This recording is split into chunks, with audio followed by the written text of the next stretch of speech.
অহংকারিত্ব মানুষকে আকাশ থেকে মাটির মধ্যে নামাইয়া দেয়। অহংকার মানুষকে জান্নাত থেকে জাহান্নামে ঢুকাইয়া দেয়। অহংকার মানুষকে নেককার থেকে বদকার বানায় আনে। কারণটা কি দেখেন না একটু? আজাদিল ফেরেশতা একমাত্র অহংকার করার কারণে এত নৈকট্য থাকার পরেও আল্লাহ পাক লানতের গন্ডা তার গলায় লাগাইয়া দিলেন। তাকাব্বুর আজাজি লেরা খারে কর, তাকাব্বুর আজাজি লেরা খারে কর, বজিন্দা নেলানত গ্রেফতার কর। এই জন্য অহংকার থেকে বাঁচতে হবে, অহংকার থেকে কলবকে হেফাজত করতে হবে। এই অহংকার থেকে বাঁচার জন্য মেডিসিন কেউ দিতে পারবে না। এই জন্য আল্লাহ পাক রব্বুল আলামিন নিজেই আমাদের জন্য অহংকার থেকে বাঁচার জন্য একটা বড় আমল দিলেন। সবচেয়ে বড় আমল, ঈমানের পরে যেটা দামি আমল, এইটা দিলেন নামাজ। আমি আপনাদের সামনে 30 পারা কোরআনের শেষ নম্বর তথা 30 পারার 114 খানা সূরার 87 নম্বর সূরা সূরাতুল আলা, এটার শেষ অংশে দুইটা আয়াতে কারিমা আমি তেলাওয়াত করেছি। আল্লাহ পাক রব্বুল আলামিন এই আয়াতে কারিমার মধ্যে একটি সুয়ালে মুকাদ্দারের জবাব দিতেছেন। সুয়ালে মুকাদ্দারটা আলোচনা সাপেক্ষে যদি মনোযোগ দিয়ে শুনেন তাহলে বুঝতে পারবেন। মাঝখান দিয়ে যদি একটু এলোমেলো হয়ে যায় তাহলে আর বুঝতে পারবেন না। আল্লাহ পাক রব্বুল আলামিন সুয়ালে মুকাদ্দারটা বলি, ঈমানের পরে আমরা মুসলমান জাতিকে বড় বড় আমল 4টা কেন দিলেন, 5টা কেন দিলেন না, 3টা কেন দিলেন না? এটার একটা কারণ এই সুয়ালে মুকাদ্দারের মধ্যে মুফাসসিরিন একরাম বর্ণনা করেছেন। আল্লাহ পাক রব্বুল আলামিন প্রত্যেকটা মানুষকে সৃষ্টি করেছেন দুই ধরনের। প্রত্যেকটা মানুষের শরীর তথা বডির মধ্যে দুইটা জিনিস, একটা হইল 3.5 হাত বডি, আর একটা হইল 3.5 হাত বডির ভিতরে একটা রাজধানী, সেটার নাম হইল কলব। এই বডিটার মেয়াদ হইল সর্বনিম্ন 1 মিনিট থেকে 120 বছর পর্যন্ত, আর কলবের মেয়াদ হইল আবাদুল আবাদ, দুনিয়ার হায়াত, কবরের হায়াত, হাসরের হায়াত, কিয়ামতের হায়াত, বেহেশতের হায়াত তথা দোজখের হায়াত। আল্লাহ পাক আমাদের শরীরটাকে সৃষ্টি করেছেন 4টা ধাতু দিয়া, আগুন, পানি, মাটি, বাতাস। এই 4টা দ্বারা আমরা মানব জাতিকে আল্লাহ পাক সৃষ্টি করেছেন। এই 4টা ধাতুর মাঝখানে বসবাস করে চিরস্থায়ী আবাদুল আবাদ যে জিনিসটা থাকবে সেই কলব নামের রাজধানীটা। আর আমাদের এই 4টা ধাতুওয়ালা শরীরটা, এটার সর্বোচ্চ হায়াত কেউ 120 বছর পায়, কেউ 80 বছর পায়, কেউ 60 বছর পায়, কেউ 40 বছর পায়, কেউ 30 বছর পায়। আর আমরা এই অল্প হায়াতের শরীরের উপর যেই মেহনত করি, যেই চেষ্টা করি এটাকে সুস্থ রাখার জন্য, সুন্দর রাখার জন্য, আবাদুল আবাদ হায়াতের যেই কলবটা আছে এইটার পিছনে আমরা মেহনত করি না। অথচ আল্লাহর আরেক বলেন, তুমি যে 3.5 হাত বডির জন্য এত চেষ্টা করতেছ, এই 3.5 হাত বডি তোমার কোনো কাজে আসবে না। আমি আল্লাহ তোমার শরীরটা সুন্দর না কালো এটা দেখবো না, শরীরটা মোটা না চিকন সেটা দেখবো না, শরীরটা লম্বা না খাটো সেটা দেখবো না, তুমি কুসরি না বিশ্রী সেটা দেখবো না। আমি আল্লাহ একমাত্র দেখবো তোমার কলবখানা। আর তোমার এই শরীর যেটাকে তুমি সাবান মাখি সুন্দর রাখলা, তেল মাখি সুন্দর রাখলা, বিভিন্ন আইটেম খাইয়া শক্তি বা গজাইলা, বিভিন্ন রকমের সব কিছু তৈরি করি শরীরকে হৃষ্টপুষ্ট করলা, এই শরীরটা তোমার কীট পতঙ্গের খোরাক হবে, এই শরীরটা তোমার কবর জগতে মাটির খোরাক হবে। এই জন্য আল্লাহর আরেক বলেন, ये तेरी ये नाज़ो नामत सपना हो जाएगा, ये तेरी ये नाज़ो नामत सपना हो जाएगा, जिस्म तेरा नाज़ो है वो खाकों में मिल जाएगा। तनद गर्दन गेजा ए मारो सिदम के फरवारदी बसर है बेजो अमानी আল্লাহর আরেফ বলেন, হে দুনিয়ার মানুষেরা, তোমরা যে শরীর নিয়ে বাহাদুরি করতেছ, তোমরা যে শরীরের জন্য মাথার গাম পাতালে ফেলাইতেছ, যে শরীরটার জন্য তুমি মনের হক মারি খাইতেছ, তোমার এই শরীরটা তোমার না। এই শরীরটা তোমার একদিন কীট পতঙ্গের খোরাক হবে, একদিন তোমার শরীরটা মাটির গর্তে ঢুকে যাবে, একদিন কবর জগতে তোমার শরীরটা মাটির কীট পতঙ্গে খাইয়ে শেষ করে ফেলবে। এই জন্য বান্দা, তুমি তোমার শরীরের উপর মেহনত না করিয়া তোমার কলবের উপর মেহনত করো। কারণ আল্লাহ পাক রব্বুল আলামিন কিয়ামত দিবসে তোমার শরীরের দিকে তাকাবেন না, তোমার কলবটা দেখবেন। ইয়াউমা লা ইয়ানফাউ মালুন ওয়ালা বানুন ইল্লা মান আতাল্লাহা বিকলবিন সালিম। আল্লাহ পাক রব্বুল আলামিন বলেন, হে দুনিয়ার মানুষেরা, যে ব্যক্তি কবর জগৎ পাড়ি দিয়া হাসর ময়দানে আমার সামনে আসবা, আমি রব্বুল আলামিন তোমাদের শরীরের দিকে তাকাবো না, তোমার বডির দিকে তাকাবো না। আমি আল্লাহ দেখবো তোমার কলবটা পরিষ্কার আছে কিনা, তোমার কলবটা পরিষ্কার পবিত্র আছে কিনা। তোমার কলবটা যদি রোগমুক্ত থাকে তাহলে বান্দা তুমি কামিয়াব। যদি কলবের মধ্যে তোমার রোগ ঢুকে যায় তাহলে বান্দা তুমি নাকাম। এখন রোগগুলা কি, কোথায় থেকে ঢুকবে, এইটা হইলো আমাদের বুঝার পয়েন্ট। কলবটা বসবাস করে 4টা ধাতুর তৈরি বডির মাঝখানে। এই 4টা ধাতু হইল আগুন, পানি, মাটি, বাতাস। এই 4টা ধাতুর মধ্যে 4টা বদ অভ্যাস আছে। 4টা ধাতুর থেকে 4টা রোগ জন্মগ্রহণ করে। আগুন থেকে যে রোগটা জন্মগ্রহণ করে জন্মায় সেইটার নাম হইল অহংকার। অহংকার। মাটির থেকে যে রোগটা জন্মায় সেইটার নাম হইল বখালত। বখালত কৃপণতা। বাতাস থেকে যেটা জন্মায় সেটা হইল আদমে মুসাওয়াত। আদমে মুসাওয়াত। আর পানির থেকে যে রোগটা জন্মায় সেটার নাম হইল হার্স তথা লালুস। এই 4টা ধাতুর তৈরি মানুষ হওয়ার কারণে এই 4টা বদ অভ্যাস মানুষের মধ্যে আছে। কোন কোন মানুষের মধ্যে দেখবেন অহংকার বেশি, কোন কোন মানুষের মধ্যে দেখবেন বখালত বেশি, কোন কোন মানুষের মধ্যে দেখবেন লালুস বেশি, লালুস। কোন কোন মানুষের মধ্যে দেখবেন আদমে মুসাওয়াত তথা অসাম্যতার রোগ বেশি। আর এই 4টা রোগ এই 4টা ধাতুর মধ্যে থাকার কারণে এই 4টা ধাতুর মাঝখানে বসবাস করে কলব। আর এই কলবটা এইগুলার সাথে বসবাস করার কারণে আপনার আমার কলবের মধ্যে এই রোগগুলা জন্ম নেয়। সোহবতে সালে তোরা সালে কুনাদ, সোহবতে সালে তোরা সালে কুনাদ, সোহবতে তালে তোরা তালে কুনাদ। ইয়ার বদবদ তোর বাবদাল মার বদ হকে যাতে ফাকে আল্লাহুস সামাদ। কারণ সৎসঙ্গে সর্বনাশ, অসৎ সঙ্গে সর্বনাশ। এই জন্য বন্ধু বানাইতে হইলে নেককার নামাজি লোককে বন্ধু বানাইবেন। অসৎ গাঞ্জুড়ি, জুয়ারি, মদদি, জুলুমবাজকে বন্ধু বানাইবেন না।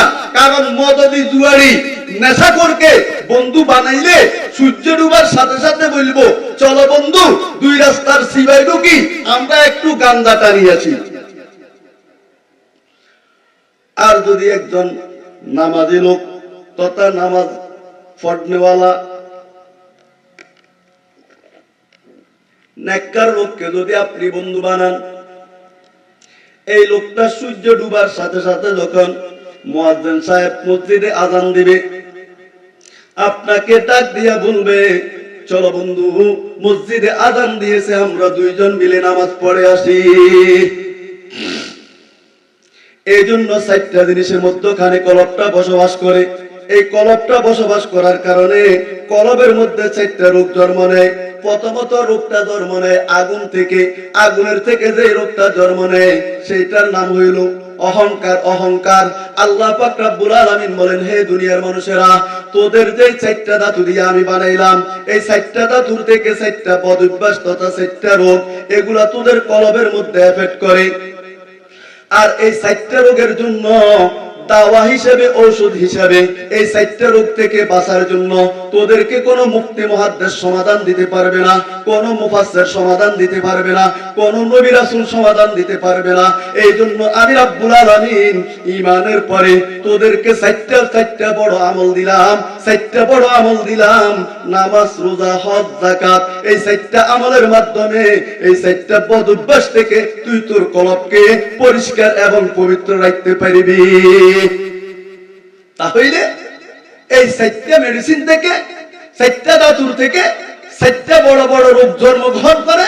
আর এই 4টা বড় রোগ থেকে চিকিৎসা নেওয়ার জন্য, কলবকে হেফাজত করার জন্য আল্লাহ পাক রব্বুল আলামিন ঈমানের পরে বড় বড় 4টা আমল দিবেন। একটা হইল নামাজ, একটা হইল রোজা, একটা হইল হজ, আর একটা হইল যাকাত।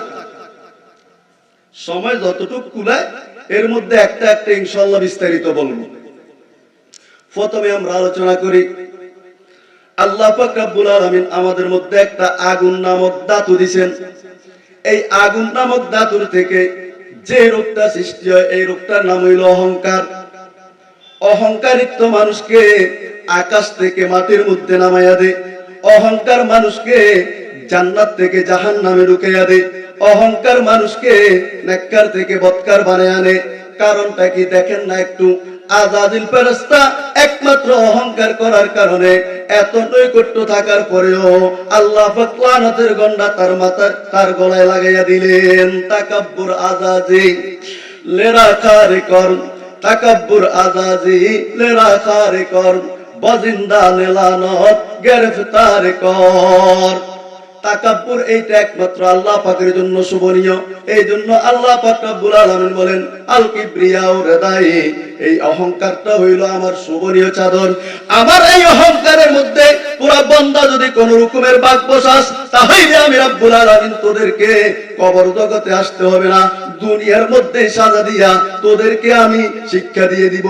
অহংকারের মালিক একমাত্র আমি আল্লাহ। তোরা বান্দাদের পক্ষে অহংকার করার কোনো রাস্তা নাই। আল্লাহ পাক রব্বুল আলামিন বলেন, আল কিবরিয়াউ রিদাই, অহংকার হইল আমার শরীরের শোভনীয় চাদর। আমার এই শালকে নিয়ে যারা টানাটানি করবা, তারা যারা টানা হেসরা করবা, দুনিয়ার মধ্যে অহংকারিত্ব করিবা, অহংকার নিয়ে চলাফেরা করিবা, আমি রব্বুল আলামিন তোমাকে দুনিয়ার মধ্যে সাজা দিয়ে ছাড়বো। এই জন্য অহংকার নিয়ে যদি কোনো ব্যক্তি মারা যায়, কারো কলবের মধ্যে যদি শস্যের দানা পরিমাণ যদি অহংকার থাকে, তার জন্য জাহান্নাম ওয়াজিব হয়ে যায়। قال رسول الله صلى الله عليه وسلم من كان في قلبه مثقال ذرة من كبر وجبت له النار أو كما قال النبي عليه الصلاة والسلام। আল্লাহর হাবিব বলেন, হে দুনিয়ার মানুষেরা শুনে রাখো, যে ব্যক্তি মারা গেলা এমন অবস্থার মধ্যে যে তোমার কলবের মধ্যে শস্যের দানা পরিমাণ যদি অহংকার থাকে, তাহলে আমার আপনার বন্ধু মুহাম্মদুর রাসূলুল্লাহ সাল্লাল্লাহু আলাইহি ওয়াসাল্লাম বলতেছেন, তোমার জন্য জাহান্নাম অবধারিত ওয়াজিব। এই জন্য অহংকার থেকে বাঁচতে হবে, অহংকার থেকে কলবকে হেফাজত করতে হবে। এই অহংকার থেকে বাঁচার জন্য মেডিসিন কেউ দিতে পারবে না। এই জন্য আল্লাহ পাক রব্বুল আলামিন নিজেই আমাদের জন্য অহংকার থেকে বাঁচার জন্য একটা বড় আমল দিলেন। সবচেয়ে বড় আমল, ঈমানের পরে যেটা দামি আমল, এইটা দিলেন নামাজ। নামাজ এটা দামি আমল। নামাজের দ্বারা মানুষ অহংকার থেকে বাঁচতে পারে। কিভাবে? নামাজের মাধ্যমে মানুষ যতটুক আল্লাহ পাকের নৈকট্য লাভ করতে পারে, নামাজের মাধ্যমে মানুষ যতটুক আজজি ইনকিসারি করতে পারে, আর কোন আমলের মধ্যে মানুষ এটা করতে পারে না। একদা আল্লাহর হাবিব জনাবে মুহাম্মদুর রাসূলুল্লাহ সাল্লাল্লাহু আলাইহি ওয়াসাল্লাম বলতেছেন, হে আমার সাহাবীরা শুনে রাখো, আমি আজকের রজনীতে আসমানে গেলাম। প্রথম আসমান, দ্বিতীয় আসমান, তৃতীয় আসমান, চতুর্থ আসমান, এইভাবে উঠতে উঠতে আমি অর্ধ গগনে উঠলাম। পরস্পরে আমি আমার আল্লাহ পাকের সাথে দেখা করলাম, দিদার করলাম, আল্লাহর সাথে আমি কথা বললাম। আল্লাহর সাথে আমি সাক্ষাৎ করলাম। যখন এই বিস্তারিত বর্ণনা আমি সংক্ষেপে বলতেছি, আল্লাহর হাবিব সাহাবায়ে কেরামদেরকে শুনাইতেছিলেন, তখন সাহাবায়ে কেরামের অন্তরটা মলিন হয়ে গেল। কারণটা কি? সাহাবায়ে কেরাম বলেন, আমরাও তো ঈমান আনলাম একমাত্র আল্লাহ পাককে দেখার জন্য। আপনি নবী, রহমতের নবী হইয়া আল্লাহ পাকের দিদার করে আসলেন, আমরা তো আল্লাহ পাককে দেখলাম না।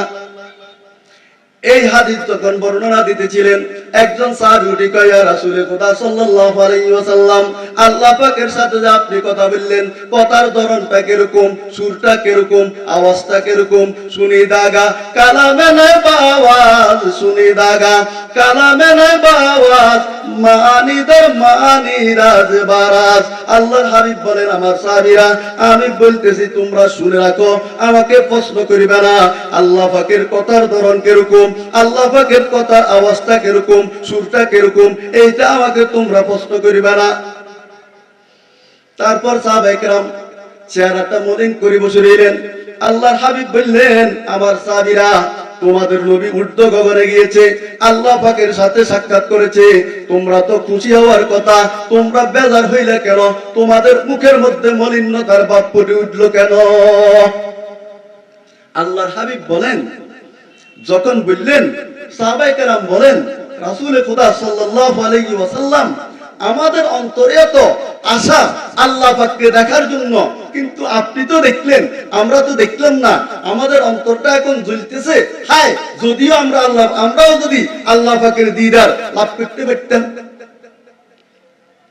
আল্লাহর হাবিব বলেন, আমার সাহাবীরা, আমি তো রহমতের নবী, আমি তো রহমতের নবী, আমি যেটা করি এটা আমার উম্মতের জন্য করি। আমি আল্লাহ পাকের দিদার লাভ করেছি ঠিক, কিন্তু তোমাদের জন্য তো দেখার ব্যবস্থা করে নিয়ে এসেছি, সেটা হইল আল্লাহ হাবিব বলেন, আমার সাহাবীরা, তোমরা দৈনন্দিন 5 ওয়াক্ত নামাজ পড়বা, এমন ভাবে পড়বা যাতে করে তোমরা তোমাদের মাবুদ তথা আল্লাহকে তোমরা দেখতে আসো। তোমরা যদি এইভাবে নামাজ পড়তে থাকো, তাহলে তোমরা আল্লাহ পাককে অনুধাবন করতে পারিবা। না হইলে as-সালাতু মি'রাজুল মুমিনিন, এটা হয় কিভাবে?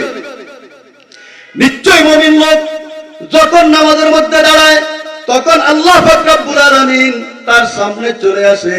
সে যখন আস্তে আস্তে রুকুর মধ্যে যায়, রুকুর থেকে সিজদার দিকে যায়, যাইতে যাইতে নিজের দামি মস্তিষ্ক মাথাটাকে জমিনের মধ্যে ঠেকাইয়া যখন বলে সুবহানা রাব্বিয়াল আলা, তখন আল্লাহ পাক রব্বুল আলামিন বলেন, বান্দা, তোর এত দামি মাথাটা তুই জমিনে কোথায় রাখবি? এই জন্য আমার কুদরতি পাগুলো আমি বিছাইয়া দিলাম, আমার পায়ের মধ্যে তুই সিজদা কর। আল্লাহর হাবিব বলেন, নামাজের মধ্যে বান্দা এবং আল্লাহ এত কাছে হয়, অন্য কোন ইবাদতের মধ্যে এত কাছে হইতে পারে না। নামাজের মধ্যে বান্দা তার দামি মাথাটাকে ঝুঁকাইতে ঝুঁকাইতে জমিনের মধ্যে ঢুকাইয়া যখন বলে সুবহানা রাব্বিয়াল আলা, তখন আল্লাহ পাক রব্বুল আলামিন বলেন, এই নামাজের মাধ্যমে আমি তোদের অন্তরের অহংকারকে দূর করে দেই। যে ব্যক্তি দৈনন্দিন 5 ওয়াক্ত নামাজ পড়বে, তার অন্তরের মধ্যে কখনো অহংকার জন্মাবে না।